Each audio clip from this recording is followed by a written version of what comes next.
Section 2.2, Ohm's Law. The Ohm's Law is the most important law for the circuit analysis. Now the definition of Ohm's Law.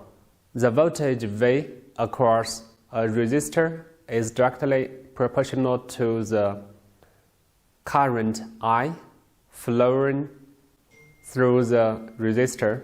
The mathematical expression of the Ohm's Law is V equals I multiplied by R. And now what is resistance R? The resistance R of an element denotes its ability to resist the flow of electric circuit, and it is measured in ohms. And now you can see the symbol of a resistor on the right side. And now we should know the short circuit. A short circuit is a circuit element with resistance approaching 0, which means the voltage V equals I multiplied by R equals 0.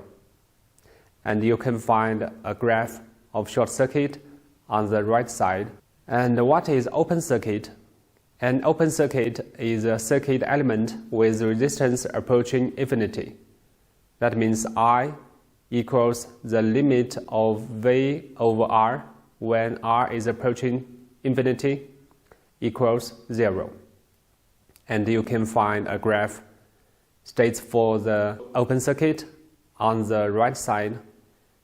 And there are two types of resistor. The first one is fixed resistor, and the second one is variable resistors. Already know the symbol of the fixed resistor, and now you can find the symbols of the variable resistors on the left side.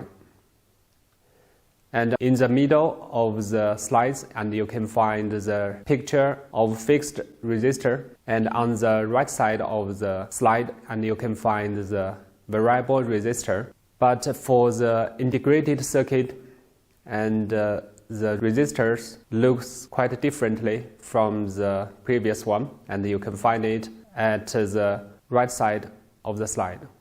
And resistor includes two types. The first one is linear resistors, which obey Ohm's law, and you can find the graph on the top of the slide.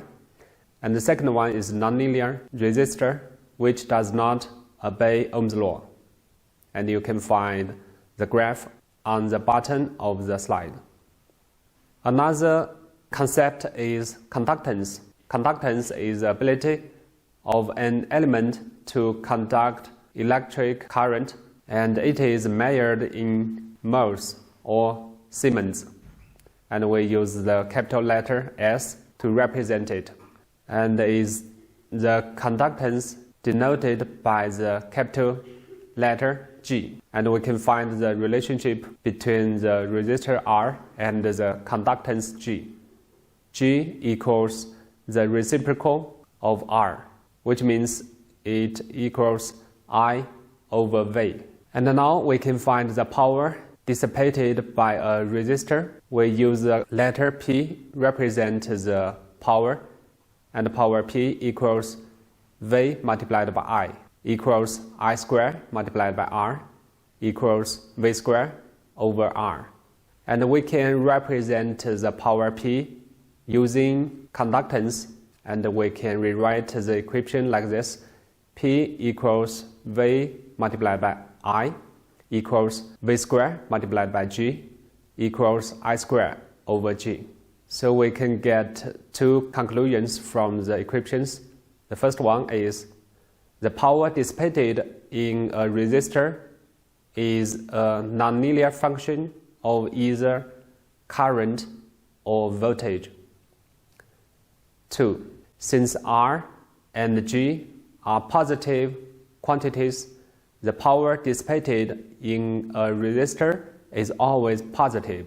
That means a resistor always absorbs power from the circuit, and this confirms the idea that a resistor is a passive element incapable of generating energy.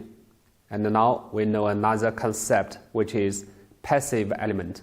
The passive element means the element cannot generate energy. This is the end of this section.